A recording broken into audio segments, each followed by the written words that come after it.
Alright guys, sa mapagpalang araw sa inyong lahat, meron tayong reaction video dito kay Rob Trip. Dito sa SMNI, SMNI tayo. Subukan ng senatorial aspirant para sa 2025 midterm election. Alright, intro tayo guys.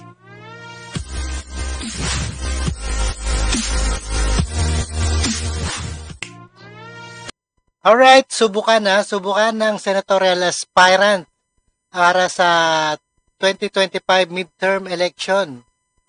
Alright, ito ay isang sukatan ng senatorial aspirant para sa 25 midterm election. Alright, panoorin po natin yan dito sa SMNI. Let's do watch guys. Di na mga konkretong hakbang, solusyon ang kailangan at hindi yung bastang kwento lang. Kaya't para sa mga sumusubaybay sa atin ngayon, ito ang pagkakataon ninyong makita kung sino sa mga aspiranteng ito ang may pinakamatibay at makatotohanang plataforma, yung may tunay na kakayanang manguna sa ating bansa. Kaya naman, wala nang paligoy-ligoy pa. Kilalanin natin ang mga senatorial aspirant na haharap sa hamon ng SMNI, the Senatorial Interview. Sukatan, karapat dapat ka ba? Narito ang... Alright, panoorin nyo ang guest dyan si ating Congressman Busita. Ang ating one rider dati, one rider nagpanukala. Alright. Kanilang mga kwento, mga pangarap at mga plataforma na nais nilang ipaglaban para sa ating bayan. Tama ka dyan, Konsoli. At hindi na natin patatagalin pa. Simulan na natin ang pagpapakilala sa mga senatorial aspirant na sasalang sa pilot episode ng Sukatan, the Senatorial Interview. Sukatan, karapat dapat ka ba? Ayan, sukatan, karapat dapat ka ba? Alright. Ito ay interview.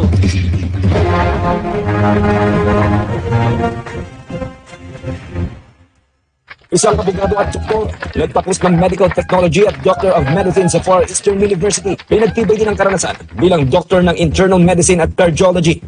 Ayan si Dr. Jose Montemayor, tumatakbong senator din yan. Nakapagtapos din ng abogasya sa Philippine Law School at Ateneo de Manila University at kumuha ng master's degree at PhD sa iba't ibang prestiyosong paaralan. Humawak ng posisyon sa iba't ibang organisasyon sa medical at legal field. Kasalukuyang legal counsel at legal officer ng Philippine Heart Center at ayan, legal counsel. Alright, at ito ay officer ng Philippine Heart Center. At saan pa kayo, di ba? consultant in internal medicine and clinical cardiology sa National Kidney and Transplant Institute. Una nang tumakbo sa pagkapangulo noong 2022 election, ngunit nabigo. Nais niyang tugunan ang mga pangangailangan ng mga health. Ayan, tumakbo rin pala ng presidente to, 2022. Ayan, di Worker. Ngayon din ang pagpapaunlad ng kalusugan at infrastruktura. Ngayon ay sasabak muli sa mundo ng politika. Tumatakbo bilang senador mula sa Partido Federal ng Maharlika, Dr. Jose Montemayor Jr. Dating polis, isang leader na hinubog ng karanasan bilang pinuno ng magsusulong ng karapatan ng mga motorista. Nagtapos ng Bachelor of Science in Civil Engineering. Ayan, Bachelor of Science in Engineering, Civil Engineering to si ating Congressman Busita. Noong 1988, nagsilbi siya bilang opisyal ng pulisya at naging bahagi ng Highway Patrol Group. Nagsilbi rin siya bilang Public Information Office Chief sa Cavite. Itinatag niya ang Rider Safety Advocates of the Philippines na nagpakataguyod ng kaligtasan at karapatan ng mga motorista. Kasalukuyan. Ayan, sa One Rider, sa kanya yon. Ayan, One Rider Party List. Alright? Siyang naglilingkod bilang tinatawag ng One Rider Party List sa mababang kapulungan ng Kongreso. At ngayong halalan, susubukan tumakbo bilang mambabatas, tumatakbong senador bilang independent candidate. Ayan, iboto natin yan na tumatakbong si Coronel Busita. Bonifacio Busita. Nagtapos sa Philippine Military Academy Class of 1983. Retiradong colonel ng militar at lingkod bayan na may dugong katutubo mula sa Manobo Tribe. Itinataguyod niya ang karapatan ng mga katutubong pamayanan sa bansa. Umupo bilang chairman ng National Commission on Indigenous Peoples. Nagsilbi rin bilang executive director ng National Task Force to End Local Permanent Armed Conflict. Ngayong halalan, sasabak sa Senado upang magsulong ng mga batas para sa mga katutubo. Tumatakbong senador sa ilang... Ayan, sa mga katutubo, eto si Allen Capuyan. At isama nyo sa inyong listahan. Ano ng Partido Pilipino sa Pagbabago, Allen Capuyan.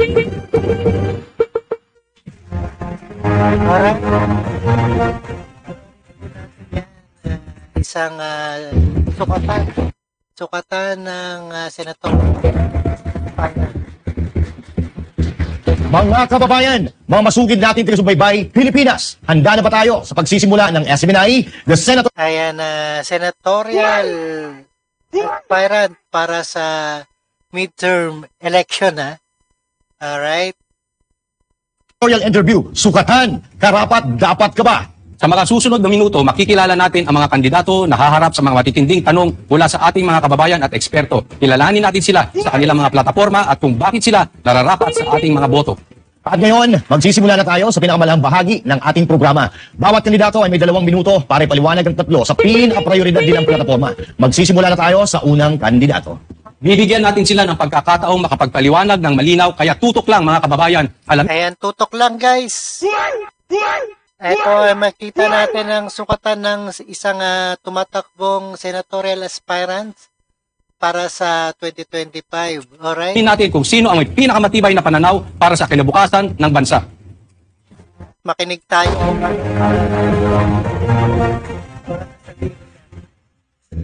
Alright? Unang senatorial aspirant na magbibigay ng kanyang top 3 priority platforms ay si One Rider Party List Representative Bonifacio Busita. 2 minuto po ang ibibigay sa inyo para dito. Yes. Magandang gabi po sa ating lahat, sa ating mga kababayan. Ang una pong priority na bibigyan ko po ng attention kung palarin tayo na maging senador ay ang proteksyon para sa mga kababayan ng dating motorista Luzon, Visayas at Mindanao. Dahil kapansin-pansin po, simula pa nung maraming taong nagdaan, masyadong talamak, rampant ang pang-abuso sa hanay ng mga ito. Lalo na po sa mga motorista na nanggagaling pa sa Visayas and Oo, totoo yan na marami na ngayon magulo. No? Mindanao. Pangalawa po, nabibigyan natin ng attention, kung maluklok tayo sa Senado, ito pong health, itong kalusugan. Nung ako po ay naluklok dito sa Kongreso bilang nominado ng One Rider Party List, kapansin-pansin po na napakaraming pera ng taong bayan ang nasisira dahil po sa kalusugan. Nasasayang ito sapagkat ito pong ating mga tinutulungan ng ating pamahalaan ay may mga malulubhang sakit na kung saan ay ating pinanghinayangan dahil parang sinusuportahan natin pero alam naman natin na hindi na magtatagumpay dahil may malubha silang mga kalusugan at sakit. At ang ikatlo naman po ay bibigyan natin ng attention itong edukasyon sapagkat kapansin-pansin po marami Maganda yung panukala ni na Busita tumulong sa may sakit. Maraming may sakit na hindi kayang suportahan na ngayon, no? Kaya kailangan yan. sa ating mga kababayan, lalo na po ang mga galing sa mahihirap at mga ordinaryong pamilya na hindi nakakapag-aral. At alam naman po natin, napakahalaga po ng edukasyon. Lalo na sa edukasyon, no? Sabi nga ni Gato Rizal, kabataan pag-asa ng bayan. Diba? Para sa kinabukasan ng kabataan at ng ating mga kababayan. Yun lamang po. Maraming salamat. Maraming salamat po Kong Busita. Ang susunod na senatorial aspirant na magbibigay ng kanyang pinaka-prioridad ng mga plataforma ay si Dr. Jose Montemayor. Muli, 2 minuto po ang ibibigay para sa inyo. Magandang gabi po mga kababayan. Ako po si Dr. and Attorney Joey Montemayor. At ang ibibigay ko pong prioridad, siyempre ang kalusugan ng doktor, ay nakita ko we are lagging behind in Southeast Asia as far as universal health. Oo, kalusugan din to, no? Si Dr. Jose Montemayor. At kalusugan din ang kanyang plataforma. Dapat may apply po yan. At alam natin, pag wala yung kalusugan, babagsak lahat yan. Edukasyon, no? Lahat ng aspeto ng ating lipunan, babagsak kung wala kalusugan. We will also focus on manpower problems, o yung ating mga nurses. No? Dapat mahalin natin mga ating mga doktor at saka lahat ng paramedical courses. No? At, Oo, dapat mahalin natin yan, doktor. Para hindi na mag-abroad, no? Maramihan ng mga doktor nag-abroad. yung infrastructure, At nagiging nurse lang sa Canada or saan man ibang bansa. health infrastructure, napaka-importante po, kulang tayo ng hospital. Ang pangalawa naman po ay yung bilang isang abogado, justice system natin sa Pilipinas. Masyadong ang mga Ayan, justice. Tama yan. Mahihirapan, no? Justice. Ang importante rin ay justice talaga sa bayan. Kasi pag mayaman ka, ayan, pwedeng bayaran, no? Pero pag mahirap, ayan, habang buhay ka nasa kulungan. ay napapabayaan na. No? Palagi sila, ang karamihang nakakulong, hindi naman talaga silang gumawa. Pero nai-ignore ng ating gobyerno. Pangatlo po yung ating mga OFW. No, ang kapatid ko po, no, kailan lang ay muntik na mamatay, nasunugan. Pero yung mga Ayan, OFW. importante din yung mga kababayan natin na isang hero sa ibang lugar, no? Sa ibang bansa. Tama yan, nangamatay, no? Pero dapat i-focus natin sa nakakalikom tayo ng milyon-milyon dollar dahil sa kanila, but we have to take care of them. Milyon-milyon, bilyon Ano? Bigyan natin lahat ng benefits kasi hindi aandar ang ating ekonomiya without the remittances from the OFW. Yun lang po, no? Muli po, Dr. and Attorney Joe V. Montemayor. Salamat po.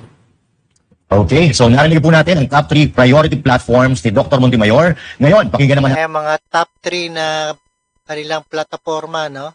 natin si dating National Commission on Indigenous People or NCIP Chairman Secretary Allen Capuyan. 2 minuto din po ang para sa inyo, Secretary Capuyan. Magandang gabi bayan. Ako si Allen Capuyan. Takot po. Kaya sa mga igorot, no? Pwede to. Para maayos ang mga ating ibang lahi, ibang lugar, no? Sa mga badyaw. 6 or 36 years na naglilingkod sa ating bayan. Ang unang priority program na nakikita ko ay magkaroon tayo ng mga batas na isinulong ang People's Agenda. Kung ano ang sectoral agenda ng bawat sektor ng society, lalong-lalo na ang marginalized sector o nasa laylayan, ay ating protektahan at ito ay isulong. Pangalawa, meron tayong tinatawag na National Security Interest, National Security Strategy at saka National Security Plan. Dapat yung mga batas na ilalabas natin ay kinoconsider ano ang implikasyon nito sa seguridad ng ating bayan. Ibig sabihin, protektado ang ating bansa, protektado ang mamamayan, at ang kakaisa ang aling tuntunin na siyang nilabas natin na batas. Ang pangatlo po ay isabatas natin ang tinatawag natin na whole of government, whole of nation approach. Tama nga po, meron tayong 3 branches of government at meron tayong tinatawag na check and balance. Pero importante rin na ang 3 branches na to ng government ay nagko-coordinate, nagko-collaborate, nagsisynchronize at nag-harmonize ng kanilang undertaking para sa pakakapanan ng ating bansa at sa mamamayang tao. Kailangan magkaroon tayo ng batas para magkaroon ng sulong at limitasyon ng bawat katawan ng ating gobyerno. So yun pong 3 ang aking isusulong sa pagpasok ko sa Senado kung mabigyan po ng pagkakataon. Ayan ang mga plataforma ni... Ayan. Maraming salamat po, Secretary Capuyan. Mga kababayan, napakinggan natin ang top 3 priority platforms ng ating mga senatorial aspirant. Ngayon, simulan na ang sukatan.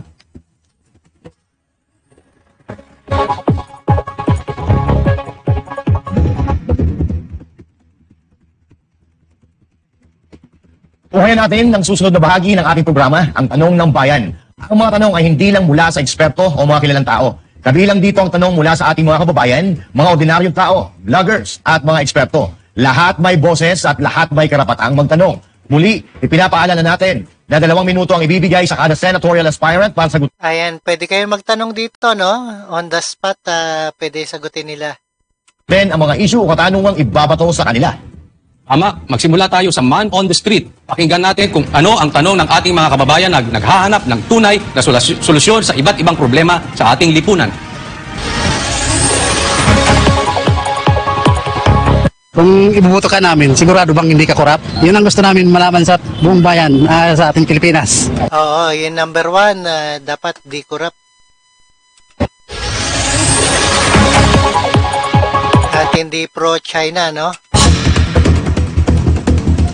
Ayan, nakuha natin ang unang tanong mula sa ating kababayan. Ano kaya ang magiging sagot ng ating unang senatorial aspirant? Alamin natin mula kay Dr. Jose Montemayor. Salamat po sa katanungan na yan. Ano? Napaka-importante kasi kung tumatakbo yung isang kandidato, ay siya mismo ay malinis. Ano? Alam niyo po, naging empleyado ko ng both private and government. Ano? I'm a government lawyer for more than 13 years before the presidential election. Ako po ay walang bahid. No? Wala akong anumang bahid ng corruption.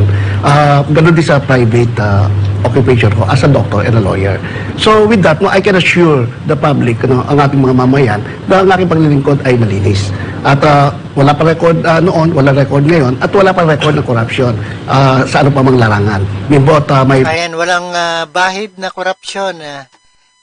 Etong si Dr. Jose Montemayor, practice of medicine sa pagiging doktor ko at pagiging abogado. Salamat po. Salamat po, Dr. Montemayor. Ngayon naman, tunghayan natin ang sagot ni Secretary Allen Capuyan. 2 minuto po para sa inyo, Ginoo. Tungkol sa issue ng korupsyon, ang katanungan na yan ay masasagot mismo ng tao sa mundong ito. Una-una, dapat may takot ka sa Diyos. Pangalawa, ikaw ay may accountability sa Panginoon, accountability sa iyong bayan, at accountability sa taong mamamayan. Yung lifestyle mo ay nakauko lamang sa concern ng mga taong nangailangan. Dapat ramdam mo ang pulso ng taong bayan na bawat damdamin nila ay angkop sa iyong kalooban at kaisipan na ikaw ay wala nang laman sa isipan mo kung hindi paano ayusin ang kanilang problema. Sa aking 36 years sa public service, halos lahat na oras ko ay inukol ko sa pagsiservisyo. Ako lang siguro ang nasa publiko na natutulog sa opisina Monday to Sunday at nagtatrabaho hanggang alaos Sipag, no? Ang sipag na ito ni Allen Kapuyan. na madaling araw at gigising para maglingkod. Kasi bilang public servants, importante na maibigay mo yung excellent performance mo sa paglilingkod. At yan ay ginagawa mo kahit walang nakatingin because you're accountable to God. So ayan, narinig natin ang sagot ni Secretary Kapuyan. Bigyan naman natin ng pagkakataon si Kong Bonifacio Busita para sa kanyang opinyon sa naturang issue. 2 minuto. Alright, ito 2 minuto naman si Kong Busita, ang ating number 1 na ibota dyan. Alright? Ito rin po para sa inyo, Ginoo. Alam po natin mga kababayan, na ako po ay anak mahirap. Magsasaka ang aking parents at yun nga po, sabi nila, mata lang ang walang putik. Ako po ay nanilbihan bilang public servant simula noong 1988, military, nag-PNP at ngayon po ay kasalukuyang representative ng One Rider Party List. Noong pong may 30 years ko sa panunungkulan, hindi po ako nasangkot sa anumang katiwalian. Subok ko na po ang aking sarili at Oo, walang bahid dungis to, no? Si ating Congressman Busita. hanggang ngayon po, nananatili po ako na hindi nasasangkot sa anumang katiwalian, sa anumang posisyon na aking pinanungkulan. Yun lamang po. Ayan,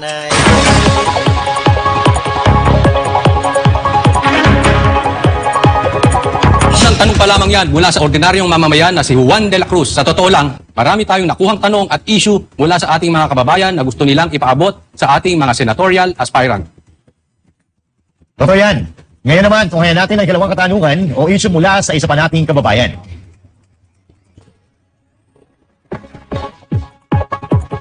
Anong gagawin mo para bumaba yung mga presyo ng mga bilihin ngayon?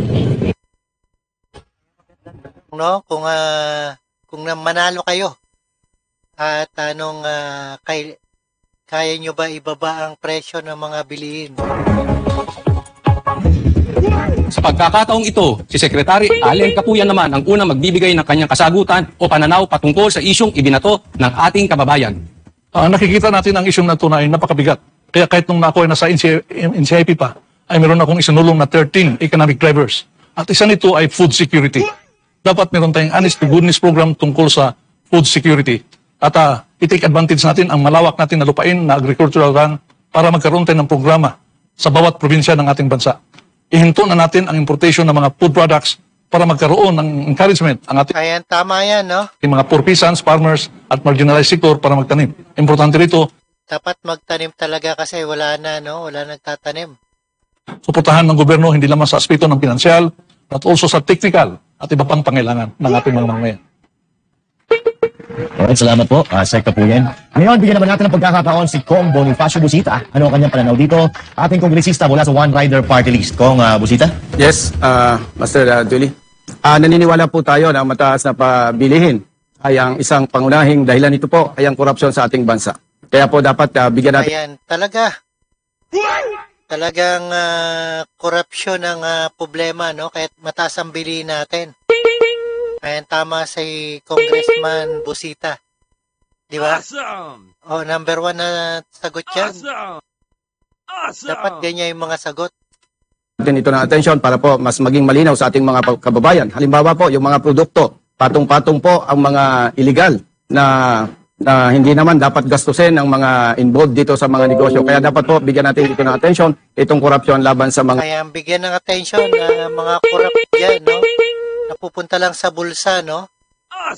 Kaya tumataas ang ating bilihin. Kaya tayo nagugutom. produkto na dinadanas po ng ating mga kababayan at ng ating mga businessmen.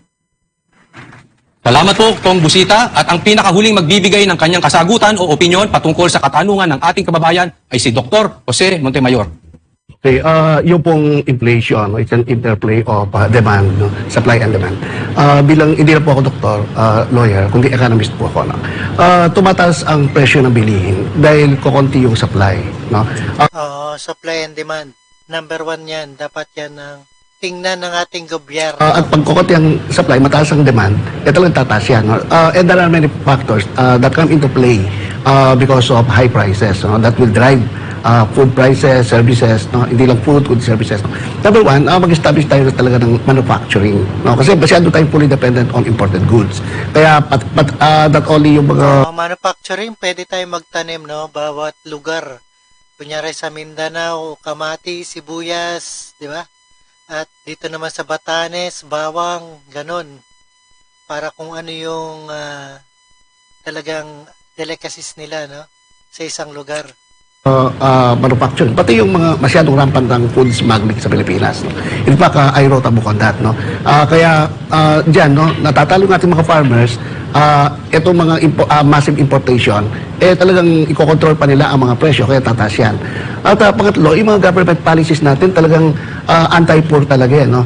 Talagang ang gagawin ng gobyerno natin ay patataasin talagang presyo.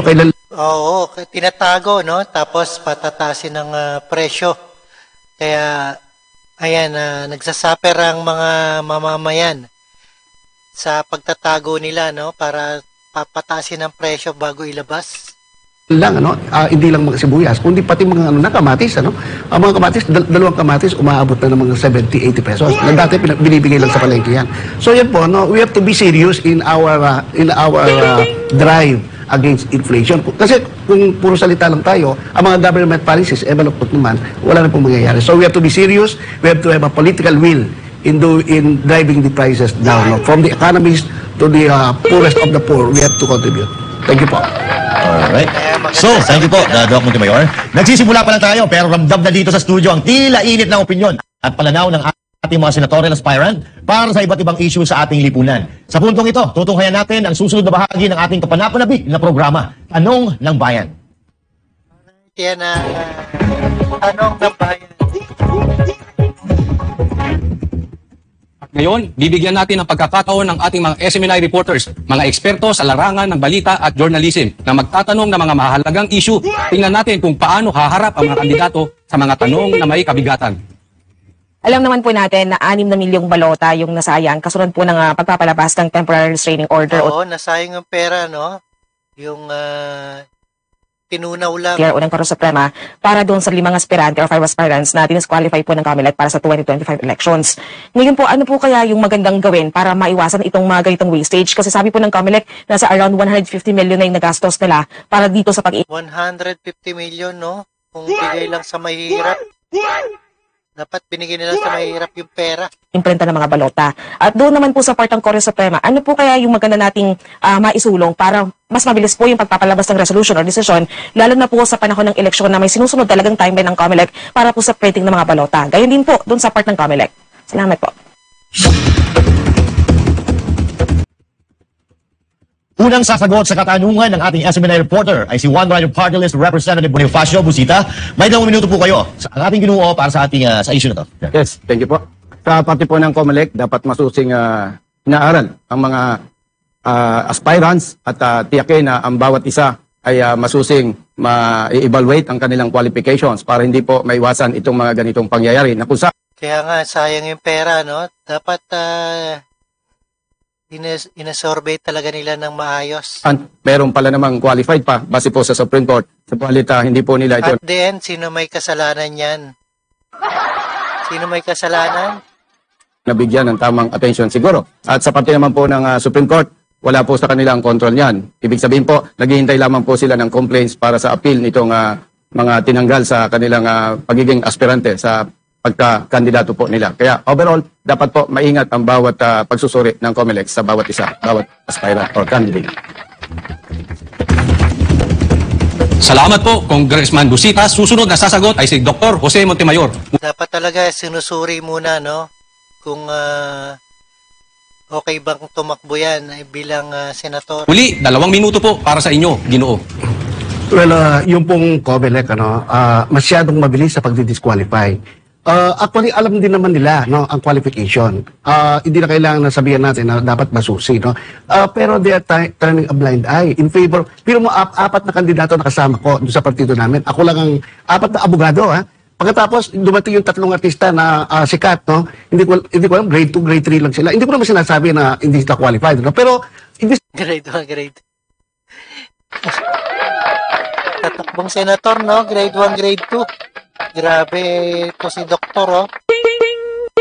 Grade 1, grade 2 lang. Qualify mo ang mga abogado na pumasa sa na kailangan natin sa legislation sa Senate. Pagkatapos i-ignore mo ang kanilang qualification just to appease somebody, ano.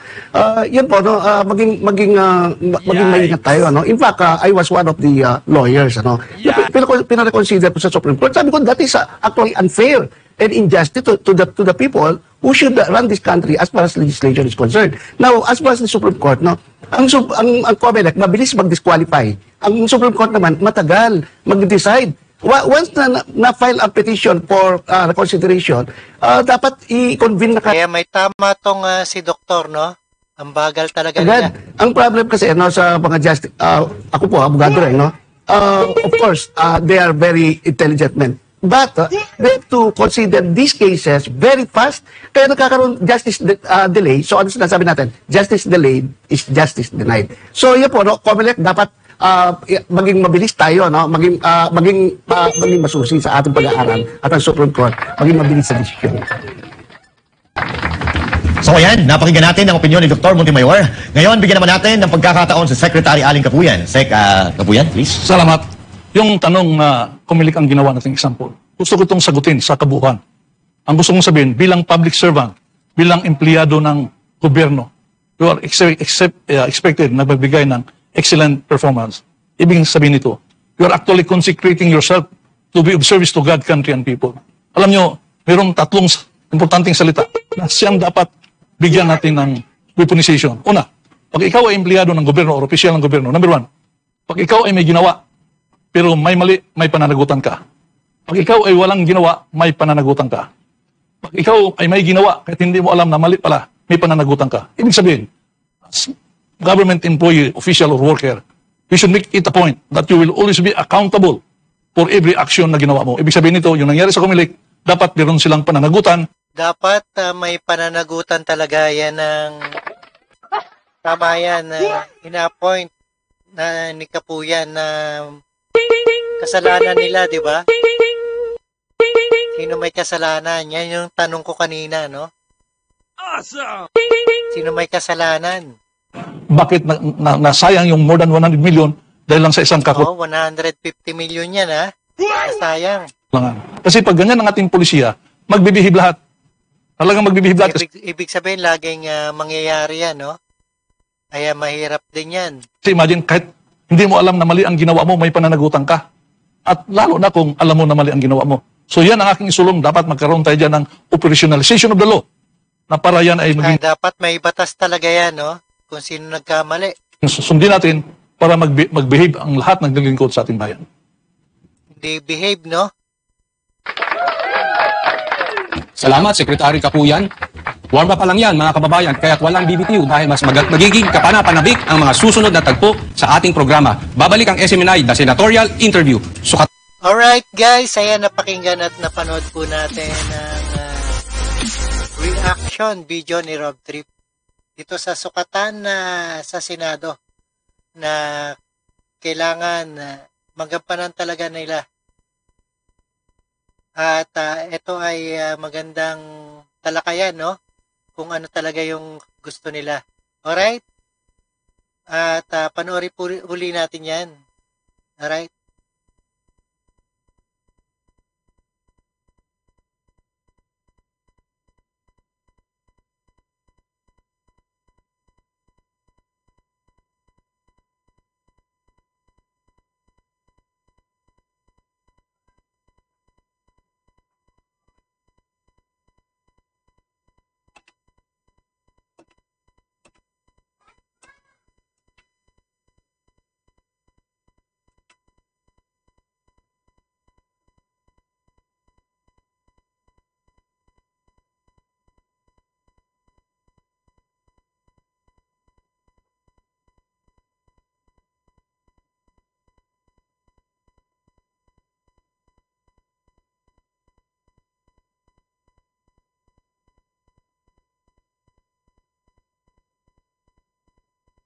Ayan, alright. Maraming salamat sa panonood at pakinig dito kay Rob Trip.